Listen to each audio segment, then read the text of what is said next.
प्रश्न रहेंगे और जब तक उन प्रश्नों का उत्तर आपको नहीं मिलेगा तो आप विधानसभा क्षेत्र के लोगों में, आम लोगों में जाकर के उस बात को पूरी तरीके से स्पष्ट नहीं कर पाएंगे तो लोग आपसे जुड़ेंगे नहीं, लोग कन्विंस नहीं होंगे तो फिर आपके साथ वापिस जुड़ेंगे।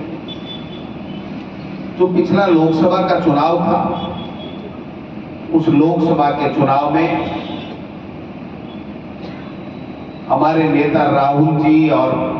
हमारे राष्ट्रीय अध्यक्ष खड़गे जी, हमारी नेता सोनिया गांधी जी ने प्रदेश अध्यक्ष के नाते मुझे और तमाम बड़े नेताओं को एक संदेश दिया कि हमें भारतीय जनता पार्टी, मोदी जी की सरकार 10 साल से इस देश में शासन कर रही है, तानाशाह हो गई है, संविधान को नहीं मानती है,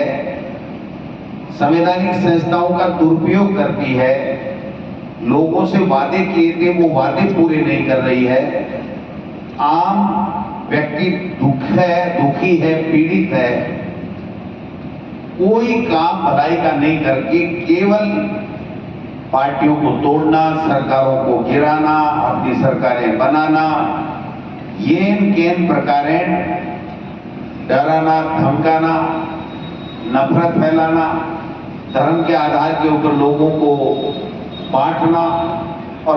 जैसे तैसे सत्ता हासिल करना रह गया है और इसलिए देश के लोकतंत्र को खतरा है। और देश का लोकतंत्र नहीं बचेगा तो मैं समझता हूं कि संविधान भी नहीं बचेगा और संविधान नहीं बचेगा तो देश की एकता और अखंडता को खतरा होगा। इसलिए हमें ये प्रयास करना चाहिए कि हमें किस प्रकार से भारतीय जनता पार्टी को सत्ता से हटाने के लिए ज्यादा से ज्यादा वहां पर भारतीय जनता पार्टी के सांसद हारे और इंडिया गठबंधन या कोई भी जो भारतीय जनता पार्टी को हराए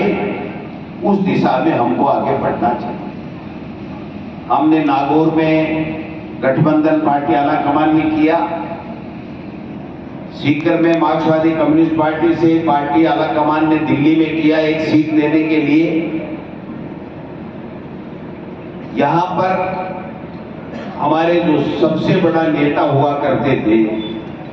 महेंद्रजीत जी मालवीय, जिनको आप लोगों ने एमपी भी बनाया, यहां पर हमने एमएलए बनाया, एमएलए बना के मंत्री भी बनाया, पता नहीं कितने कितने बड़े पदों से उनको नवाजा, सीडब्ल्यूसी मेंबर भी बनाया, बेटा यूथ कांग्रेस में बन गया, पत्नी प्रधान और जिला प्रमुख बन गई और वो व्यक्ति अंतिम समय में गद्दारी करके, पार्टी छोड़ के, धोखा देके और भारतीय जनता पार्टी में चला गया, जिस भारतीय जनता पार्टी और आरएसएस को पूरे जीवन भर वो गालियां देता था और कांग्रेस पार्टी को अपनी मां बताता था। तो जो परिस्थितियां पैदा हुई उसमें ये हुआ कि भारतीय जनता पार्टी को और एनडीए को हराने के लिए हमें गठबंधन करना चाहिए और ज्यादा से ज्यादा भारतीय जनता पार्टी के लोग कैसे हारे। चर्चाएं चलती रही, गठबंधन हुआ, लेकिन भारतीय आदिवासी पार्टी बाप से और बीटीपी जो भी पहले थी उससे हमारा गठबंधन राष्ट्रीय स्तर के ऊपर नहीं हो सका क्योंकि उनका मध्य प्रदेश, गुजरात, झारखंड, पता नहीं कहां क्या क्या डिमांडें थी और वो डिमांडें हमारी पार्टी राष्ट्रीय नेतृत्व उसकी पूरी नहीं कर सका और हमारा गठबंधन नहीं हुआ। लेकिन चूंकि हमें भारतीय जनता पार्टी को हराना था, इसलिए पार्टी आलाकमान ने प्रदेश नेतृत्व और हमारे प्रभारी के ऊपर ये बात छोड़ी कि आप देख लीजिए, हमारा पहला उद्देश्य होना चाहिए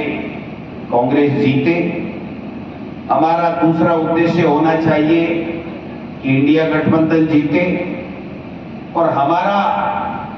तीसरा उद्देश्य, ये दोनों अगर पूर्ति नहीं हो रही हो